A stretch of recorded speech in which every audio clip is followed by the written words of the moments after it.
Dear Lady Love TV, A Deal to Forever, Mr. Billionaire. Tunghayan na po natin ang ikalimang bahagi. King? Si Ali nang sagutin yung tawag ko. Halatang nagising ko siya. Ako nga, hindi mo ba sinave yung number ko? Matagal bago uli nagsalita si Ali. Alam mo ba kung anong oras na? Napasulyap ako sa wall clock sa kwarto ko. Pasado 1:00 na ng madaling araw. Hindi kasi ako makatulog kaya nag-Facebook ako. Kailangan ko ng tulong mo. Ano yon? Inaantok pa ang boses niya. Kasi natigilan ako nang may marinig akong parang may umaagos na tubig sa background. At napansin kong parang nakalublob ang boses ni Ali. Nasa banyo ka ba? Oo, umiihi ako. Casual na tugon niya. Tawagan na lang kita mamaya. Huwag kang maarte. Ginising mo na ako eh. Kapag natulog na uli ako, isa-silent ko na yung phone ko.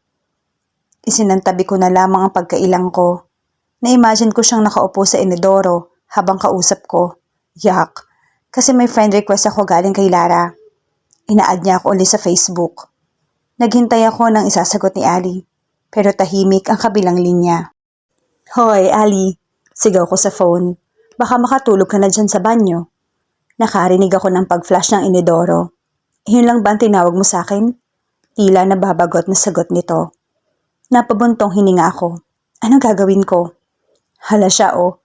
I-approve ko ba? Bakit kailangan mo pa ng permiso ko? Tugon ni Alice sa pagitan ng paghikab. Siyempre, fake girlfriend kita. Napangiwi ako sa naging sagot ko. Bakit ko nga ba hinihingi yung opinion niya? Siguro'y nagpanik lang ako pagkita ko sa friend request ni Lara sa notification ko. Ang totoo'y kumabog yung dibdib ko. Magtatatlong linggo na nung binura ko ito sa Facebook ko. How sweet, sarcastic na sagot niya. I-approve mo nang makita niya kung gaano ka kasaya lately. Na kahit nalaman mo nang niloko ka niya, tuloy pa rin yung buhay mo. Ipakita mo yung bagong ikaw. In-upload mo ba yung mga selfies natin kahapon? Oo, clinic ko yung confirm button. Huwag ka munang matulog oy. Kailangan ko ng kausap. Tumayo ako at lumabas ng kwarto. Nagtuloy ako sa madilim na kusina. Sumaboy ang liwanag mula sa ref nang buksan ko iyon at inabot ang itinagong beer ni tatay. Binuksan at ininom. Bakit kaya niya ako biglang inad? Because it's working. Ang alin? Ang palabas natin. Kung magsalita itong si Ali palagi ay para bang ang lahat ng sasabihin niya ay tama. Curious siya sa kung ano ang mangyayari ngayon sa buhay mo. Siguro nakita niya na may pagbabago sa'yo na hindi niya nakita nung kayo pa. Pero hindi naman kayo. Shit, ang labo niyo. Malabo talaga. Komento ko. Nangangalahati ko palang ang bote ng beer. Siya nga pala, pupunta ka ba sa campus bukas? Gusto sana kitang yayain lumabas eh. Anong meron? Wala lang. Gusto lang sana kitang i-treat. Ako naman. Kailan lang ang miserable ng buhay ko. Nang mawala sa akin si Lara, ay parang nawala na rin sa akin ang lahat. Nasanay ako na umiikot yung mundo ko rito. Kaya nang mawala ito, bumagsak ako. Hanggang sa sumulpot na lang bigla si Ali. Bagaman alam ko sa sarili ko na mahal ko pa rin si Lara, ay hindi na naging ganun kasakit tulad ng dating nararamdaman ko. At dahil doon ay gusto ko siyang pasalamatan. So, you're asking me out on a date? May himig siya ng panunukso. Nawala ang antok. Bakit? Bawal bang i-date ang fake girlfriend ko? Basta huwag mo akong dadalhin dun sa paboritong turo-turo ng fake ex mo. Pinigilan kong matawa dahil baka magising ako ng mga tulog na. Ano nga palang FB mo? I-a-add kita, dali. Wala akong Facebook. Seryoso ka? Kahit nga patay na may FB. Parang mahirap paniwalaan. I am not fan of social networking sites. Mas gusto ko nakikipag-interact sa mga tao ng personal. And King, kailangan ko ng matulog. Bawal sa akin na magpuyat. See you later na lang. Good night. Good night, fake boyfriend. Sige, kita-kits and good night, fake girlfriend. Sagot ko bago siya mag-hang up. Inubos ko ang natitirang beer habang iniisip anong motibo ni Lara at inad ito huli sa Facebook na magliwanag sa kusina. Oh, wala ka bang pasok mamaya?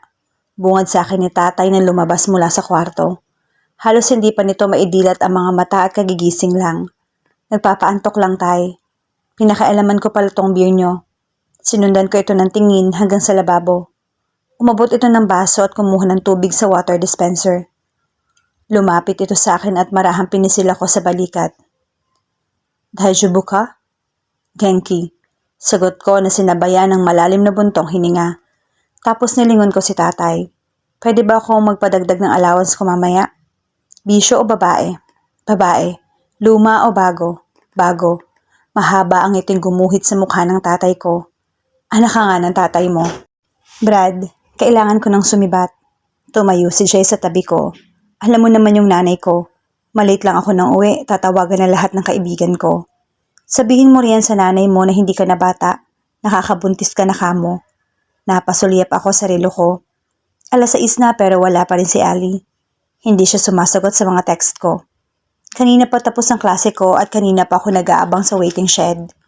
Hindi ko naman siya matawagan dahil naka-only text lang ako. At wala ring load si Jay.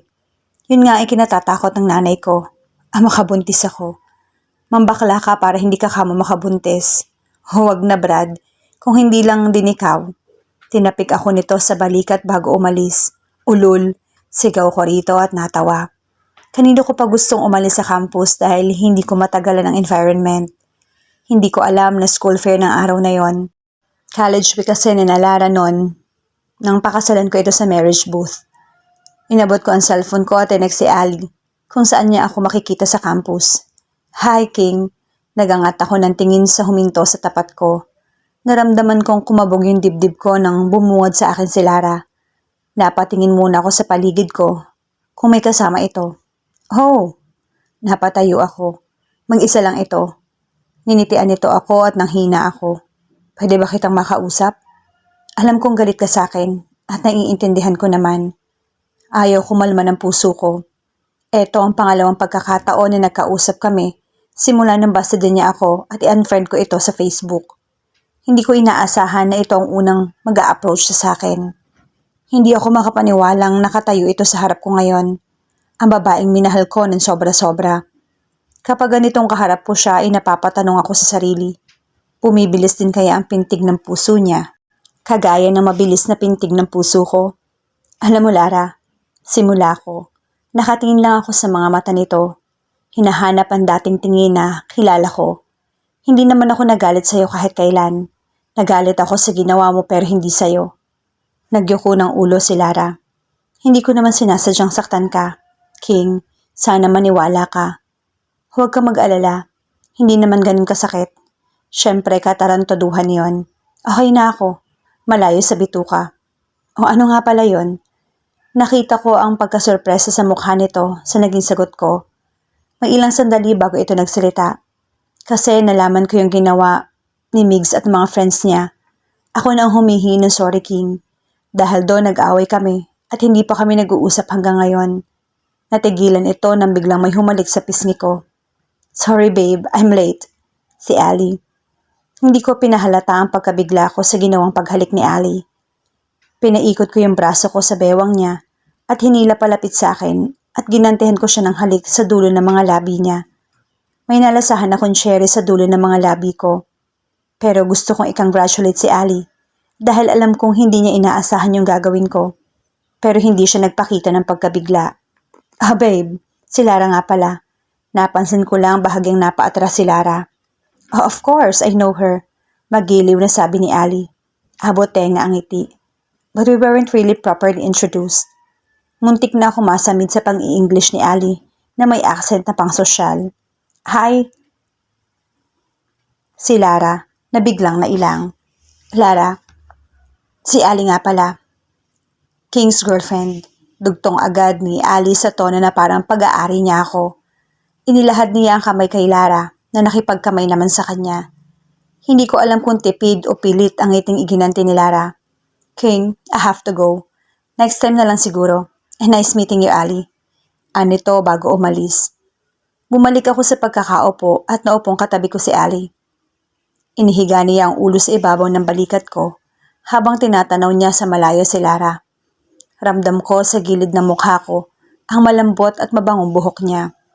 Nang wala na sa tanaw si Lara, ay saka tumayo si Ali at malangkas na hinampas ang palad sa noo. Hindi mo ako kailangang halikan doon. Gusto mo pang makaisa? Napahimas ako sa uminit na noo ko. Ang asyomera mo naman, bigla ka kasing gumalaw. Bumalik sa pagkakaupo si Ali. Bakit kayo nag-uusap? Umangat ang dulo ng mga labi ko. Napangisi. Bakit? Nagsiselos ka ba? Fake na tumawa siya. At ako pang asyomera, tapos sumeryoso. Ano nga pinag-uusapan nyo? Nagsusorry siya sa kabaklaan ng boyfriend niya. Nagtaas baba ang kilay ni Ali. Anong next time na sinasabi niya? Nagkibit ako ng mga balikat. Hindi ko rin alam. Bigla ka kasing dumating. I saw it coming. Ang alin? This. Basang-basa ko siya. Siyempre, she got her new boy. Wala nang naghahabol sa kanya kasi naka-move on ka na. She'd feel less important. And eventually, her life's going to be boring. At ngayon nakikita niyang maayos ka na at wala nang atensyon mo sa kanya, guguluhin ka niya na. Napasandal ako sa pader. Napaisip. Magkagalit si Lara at ang boyfriend nito. Hindi kaya naghahanap lang talaga ito ng makakausap. Kahit noon pa man ay ako na ang takbuhan nito kapag may problema ito. Ay ewan. Tumayo ako. Tara. Tumayo rin si Ali. Pero may umagaw ng pansin niya. Anong meron sa campus niyo ngayon? School fair. Nang islap ang mga mata nito. Tara. Aniya na parang bata. I love school fairs. May lakad tayo. Ano ba? Hinata ko siya bago makalayo. Saka 1 week naman yung fair. Bukas na lang natin puntahan. Promise? Yes. Saan nga pala tayo pupunta? May gig yung tropa ko sa may Murato. Nagpa-reserve ako ng mesa sa atin. Excited na sabi ko. Nagsisimula na ang gig ng tropa ko at jam-pack na ang bar na makarating kami. Nakaalalay ako kay Ali sa baywang niya dahil sa dami ng tao nang dalhin ko siya sa naka-reserve na mesa para sa amin. Nakapwesto iyon malapit sa stage. Pagkakita pa lang sa akin ng tropa ko, mula sa stage ay sinaluduhan ako nito sa pagitan ng pagkanta. Nag-thumbs up ako rito and mouthed. Sorry, na late. Yun ba ang tropa mo? Inginuso ni Ali ang nasa stage ng makaupo. Proud na tumango ako. Hindi mo ba kilala kung sino siya? Naningkit ang mga mata niya. Saka umiling. Napanganga ako sa kanya. Hindi makapaniwala. Saang kuweba ba siya nakatira? Naging tropa ko siya nung high school. Higher batch. Bihira na kami magkita lalo na nung nag-career siya. First gig niya to sa paboritong tambayan ko kaya naimbitahan ako. May dinukot ako sa bulsa ng pantalon ko. Inabot ko kay Ale yon. Para sa'yo. Kunot noong kinuha niya iyon sa akin. Pagkatapos ay napangiti. Ito yung 1 UP mushroom ni Mario. Parang ikaw yan. Kabuting nagbibigay ng 1-up sa akin. Tinawayan ko ang waiter. Ang cheesy mo ha. Hindi bagay sa bad boy image mo. Pinagtawanan niya ako. But thank you. Na-appreciate ko. Umiinom ka ba? Tanong ko sa kanya nang lumapit yung waiter at ilapag ang menu. Nakakalokong tiningnan niya ako. Kapag may alak, may balak. Panunokso niya. Umangat mula sa menung hawak ko ang tingin ni Ali. Grabe siya. Ang kapal mo talaga, te. Honestly, hindi nga ako nalilibugan sa'yo. May naabot na tansa ng beer si Ali sa kabilang mesa at ibinato sa akin.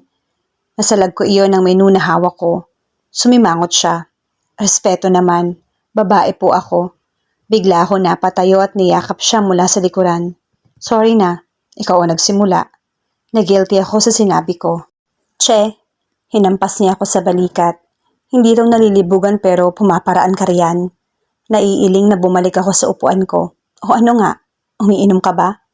Naghihintay na yung waiter. Oo naman, baka patumbahin pa kita. Hamon niya. Sus, hinarap ko ang waiter. Kuya, pahingi kami ng isang bucket ng San Mig Light at yung special na pulutan nyo rito. Thank you pala. Si Ali. Matagal-tagal na rin kasi nung huli akong lumabas. Ako rin naman. Ang tagal na rin nung huli akong gumimik dito. Lagi kasi ako nakabuntot nun kay Lara. Hindi niya trip yung ganito. Ayaw niya ng live bands. Mas gusto niya sa mga club. Saka mas trip niyang tumambay sa mga coffee shop o di kaya sa malls. Nagbuga ako ng hininga nang may maalalang bumalik. Saka ako na ang dapat na nagpapasalamat. Dahil hinatak mo ako nung araw na yon. Malapad ang ngiting gumuhit sa magandang mukha niya. Ang sarap kayang mabuhay kahit mahirap mabuhay. Nasaktan lang talaga kasi ako. Pero katanghan ng pagpapakamatay. Maraming tao ang gustong mabuhay. Nagugustuhin makipagpalit sa posisyon mo. Ninitian ko siya. Nagiging komportable na ako sa kanya. Para bang matagal na kami magkaibigan o magkakilala. Pero wala akong masyadong alam sa personal na buhay niya. Alam mo ikaw, wala kang Facebook o kahit na Twitter. Tapos hindi mo pa sinasabi sa akin kung saan ka nag-aaral. Samantalang ako, ang dami ko nang nai-open up sa'yo. Eto na ba yung getting to know part? Panunukso na naman niya. Eto na naman tayo. Inismiran ko siya. Nagpaliwanag siya. May Facebook naman ako dati. Nag-deactivate ako. Sobrang tagal na. Wala lang, maybe I just prefer going out with people. Tulad nito, sa school ko naman nag-stop ako. Tinamad na siguro ako mag-aral. Gusto ko sana siyang tanungin kung financial problem ba ang dahilan kung bakit huminto siya sa pag-aaral. Pero mukha namang may kaya ang pamilya niya. Hindi pa kami umalis ni Ali na hindi siya nag-taxi o nag-grab car. Natatandaan ko rin nung dinala niya ako sa buffet restaurant, credit card yung ginamit niya. Maging ang damit na pinahiram niya sa akin na mula sa utol niya ay branded lahat. Saan ka ba nag-aaral dati? Akmang sasagot siya nang marinig ko ang pangalan ko mula sa entablado. By the way guys, ang tropa ko ang tatawagin niya. Yung next song ko, kinanta ko ito with Chito of Parokya. Dahil wala siya, I would like to call on a friend of mine para tulungan ako. Alam kong paborito niya yung kantang to. Sumenyas ito sa akin na tumayo. Nanlaki ang mata ko sa pagkabigla. Si Ali ay natatawang pinatatayo ako. Kinakabahang lumapit ako sa stage. Nagpalakpakan yung mga tao. May sumisipol. Pare, patulong.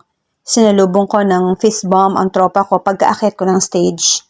Lumapit ako sa microphone stand. Mainit at nakakasilaw ang liwanag sa spotlight.